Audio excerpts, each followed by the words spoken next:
99টা নাম, এক কম 100। এক কম, আমরা বাংলায় বলি না যে এক কম 100, মানে আসলে কয়টা? 99টা। বিশ্বনবী বলেন আল্লাহর 99টা নাম আছে, মিআতান ইল্লা ওয়াহিদা, এক কম 100। মান আহসাহা দাখালাল জান্নাহ, যে ব্যক্তি 99 নাম মুখস্থ করে তার সিনার ভেতরে রাখবে, আল্লাহ তাআলা তাকে জান্নাত দিয়ে ধন্য করে দেবে। এবার বলেন আল্লাহর নামগুলো জানার দরকার আছে না নাই?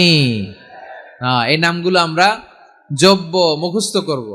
এই নামগুলো আগে আয়ত্ত করতে হবে। এই নামের যে অর্থ সেটা অনুধাবন করতে হবে। এই নামের যে দাবি সেটা মানতে হবে। সিবগাতাল্লাহ ওয়া মান আহসানু মিনাল্লাহি সিবগা ওয়া নাহনু লাহু আবিদুন। আল্লাহর রঙে রঙিন হইতে হবে। আমার আল্লাহ দয়ালু, আমরাও দয়ালু হতে হবে। আমার আল্লাহ সহনশীল, আমরাও সহনশীলতার চর্চা করতে হবে। আমার আল্লাহ মেহেরবান, আমরাও মেহেরবান হতে হবে। বিষ্ণু ঈসা ইসলাম আল্লাহর এই চমৎকার সুন্দরতম নামগুলো ধরে ধরে আল্লাহর কাছে চাইতেন। আপনি যখন দোয়া করবেন, আল্লাহর নামগুলো ধরে যদি দোয়া করেন, আল্লাহ ওই দোয়া ফিরায় দেয় না। সুবহানাল্লাহ বলেন। আপনি যদি দোয়ার মধ্যে বলেন ইয়া রহমান, সবাই বলেন ইয়া রহমান, ইয়া রহিম, ইয়া হাইয়্যু, ইয়া কাইয়্যুম, আল্লাহর চমৎকার নামগুলো ধরে ধরে যদি আল্লাহর কাছে ফরিয়াদ করেন, আল্লাহর নামগুলো ডাকে, মুহূর্তেই কবুল করবে কে? বিষ্ণু ঈসা ইসলাম এভাবে আল্লাহর নামগুলো ধরে ধরে জিকির করতেন, আল্লাহর নাম জপতেন। তিনি বলতেন আসআলুকা বিকুল্লি ইসমিন হুয়া লাক, আল্লাহ তোমার যত নাম আছে সব নামের ওসিলায় তোমার কাছে ফরিয়াদ করি, সব নামের ওসিলায়। আনসালতাহু ফি কিতাবিক, যে নাম তুমি তোমার কিতাবে নাজিল করেছো। আও আল্লামতাহু আহাদাম মিন খালকিক, অথবা তোমার কোন সৃষ্টিকে তোমার নাম তুমি জানিয়েছো। আও ইস্তাসারতা বিহি ফি ইলমিল গায়বি ইনদাক, অথবা গায়েবের জ্ঞানে তুমি তোমার নিজের জন্য ওই নামগুলো সংরক্ষিত রেখে দিয়েছো। সব নামের ওসিলায় তোমার কাছে চাই। সুবহানাল্লাহ পড়েন। তার মানে আল্লাহ তোমার যে নামগুলো আমরা জানি এগুলার ওসিলায়ও চাই, যে নামগুলো আমরা জানি না সেগুলোর ওসিলায়ও চাই। আল্লাহর সব নাম আল্লাহ আমাদেরকে জানায় নাই, কিছু নাম জানিয়েছেন, কিছু নাম তিনি জানান নাই। সুবহানাল্লাহ বলেন। আল্লাহ তাআলা তার কিছু নাম কোরআনে উল্লেখ করেছেন, কিছু নাম স্পেশাল কিছু নবীদেরকে জানিয়েছেন, আর কাউকে জানান নাই। কিছু নাম তিনি কিয়ামতের দিন আমাদের সামনে প্রকাশ করবেন যে এইটাও আমার একটা নাম, এটা তোমরা কেউ জানতা না। সুবহানাল্লাহ। সারপ্রাইজ হিসেবে আল্লাহ তাআলা রেখে দিয়েছে, কেউ জানে না। কিয়ামতের দিন আল্লাহ তাআলা সেই নামগুলো জানাবেন।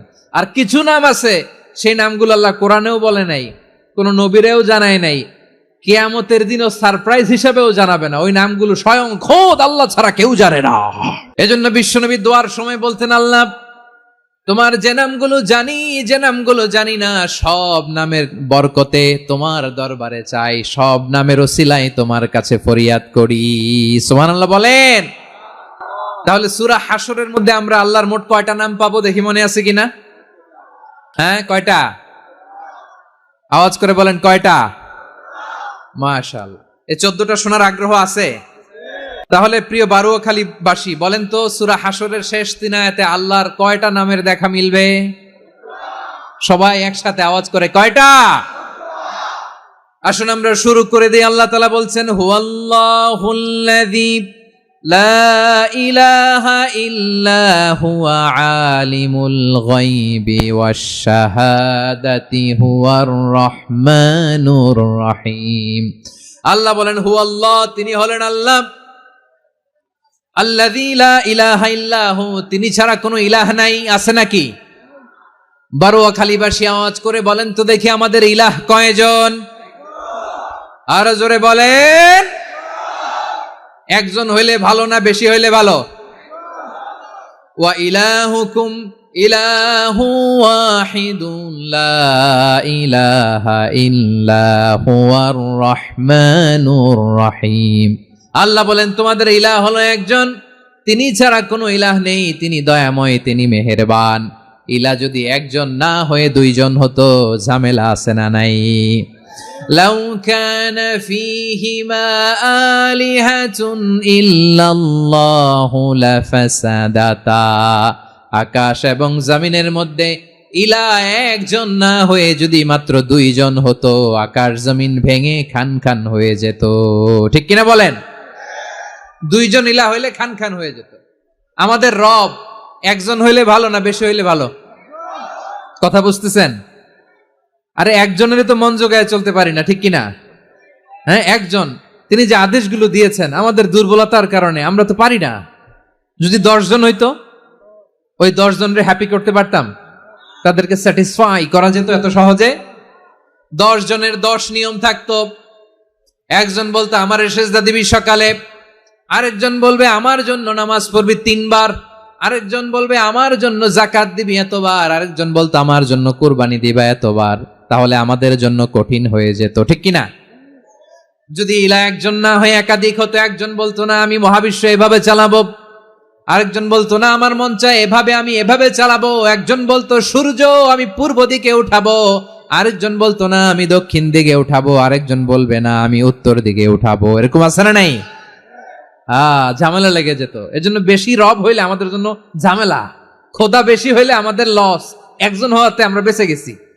বারোয়াখালীবাসী আওয়াজ করে না, কথা বলে না। রব খোদা একজন হওয়াতে আমাদের সুবিধা হয়েছে না? এজন্য আল্লাহ বলেন লা ইলাহা ইল্লাহু, তিনি ছাড়া তোমাদের কোনো ইলাহ নাই, তিনি একজন। লা ইলাহা ইল্লাহু আলিমুল গায়বি ওয়াশ শাহাদা, তিনি প্রকাশ্যেরও মালিক অপ্রকাশ্যেরও মালিক। তিনি যেটা ওপেন এটাও জানেন, যেটা গোপন সিক্রেট ওইটাও জানেন। আলিমুল গায়বি ওয়াশ শাহাদা, তিনি গায়েবের মালিক, গায়েবের জ্ঞানী, যেটা দেখা যায় না, অদৃশ্য, জানা নাই, এটাও তিনি জানেন। এগুলো জানতে তার কোনো মাধ্যমের প্রয়োজন হয় না। অতীতে কি হয়েছে, বর্তমানে কি চলছে, ভবিষ্যতে কি হবে, সব তার জ্ঞানের ভেতরে আছে না নাই? এজন্য আল্লাহ বললেন আলিমুল গায়বি ওয়াশ শাহাদা, তিনি গায়েবের জ্ঞান রাখেন, তিনি দৃশ্য জগতের জ্ঞান রাখেন, তিনি প্রকাশ্য জগতের জ্ঞান রাখেন, তিনি গোপন জগতের জ্ঞান রাখেন। তার কাছে কোনো কিছু গোপন নাই, ঠিক কিনা বলেন? হুয়ার রহমানুর রহিম, তিনি হলেন দয়াময়, তিনি হলেন মেহেরবান। এই যে শুরু হলো 14 নামের প্রথম দুইটা, আর রহমান আর রহিম। হুয়ার রহমানুর রহিম, তিনি হলেন the most gracious, the most merciful, তিনি দয়াময়, তিনি অতিশয় মেহেরবান। সুবহানাল্লাহ বলেন। তার দয়ার কোনো শেষ নাই, তার মায়ার কোনো শেষ নাই। আল্লাহ, তাহলে 14টা নামের মধ্যে কয়টা পাইলাম? একটা কি? আর রহমান। বারোয়াখালীবাসী বুঝে থাকলে আওয়াজ করে বলেন, প্রথমটা কি? 2 নাম্বার আর রহিম। আওয়াজ করে বলেন 2 নাম্বার। আওয়াজ করে সবাই গলা ছেড়ে দিয়ে উত্তর দেন তো, প্রথম নামটা কি? দ্বিতীয় নামটা? আর রহিম। রহমান আল্লাহর one of the major names, আল্লাহর মৌলিক নামগুলোর মধ্যে গুরুত্বপূর্ণ একটা নাম হচ্ছে রহমান। গুরুত্বপূর্ণ নাম কি? রহমান, দয়ার সাগর, মায়ার সাগর। রহমানুন ফিদ দুনিয়া ওয়া রহিমুন ফিল আখিরা। এই দুনিয়ার জন্য আল্লাহ রহমান, দুনিয়াতে আল্লাহ সবাইরে দয়া করে, কাফিররেও করে, মুসলিমরেও করে। আর আখিরাতের জন্য তিনি রহিম, সেখানে কাফির মুশরিকদের জন্য আল্লাহর পক্ষ থেকে কোনো দয়া থাকবে না। চিল্লায় বলেন ঠিক কি না?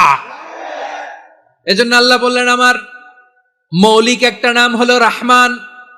আল্লাহর পরে অন্য কোন নাম দিয়ে যদি তোমরা আমার নাম প্রকাশ করতে চাও, জপতে চাও, ডাকতে চাও, তোমরা রহমান নামে ডাকো। রব্বুল আলামিন ইরশাদ করেন, কুলিদুল্লাহ আউদিউর রহমান আইয়াম্মা তাদউ ফালাহুল আসমাউল হুসনা। আমাকে আল্লাহ নামে ডাকো কিংবা আমি আল্লাহকে রহমান নামে ডাকো, যে নামেই ডাকো না কেন আমার আছে অনেকগুলো সুন্দর সুন্দর নাম। যে নামেই ডাকো আমি শুনি, ডাকলেই আমি সাড়া দেই। সকালে ডাকলেও সাড়া দেই, দুপুরে ডাকলেও সাড়া দেই, মাঝ রাতেও যদি আমরা বিপদে পড়ি ডাকলে আমাদের ডাকে সাড়া দেয় কে? সবাই বলুন তো, সাড়া দেয় কে? আবার বিশ্বনবী যখন মক্কায় দাওয়াত দিচ্ছিলেন, তিনি মাঝে মাঝে আল্লাহর নাম বলছিলেন, মাঝে মাঝে তিনি রহমান নাম বলছিলেন। যখন তিনি বললেন ওয়াইদা কিলা লাহুমুসজুদু লিররহমানি ক্বালু ওয়ামার রহমান। বিশ্বনবী মক্কায় যখন মক্কার কাফিরদেরকে, কুরাইশদেরকে বলল তোমরা রহমানকে সেজদা দাও, রহমানের ইবাদত করো, রহমানের জন্য সেজদায় লুটিয়ে পড়ো। মক্কাবাসী বলে রহমান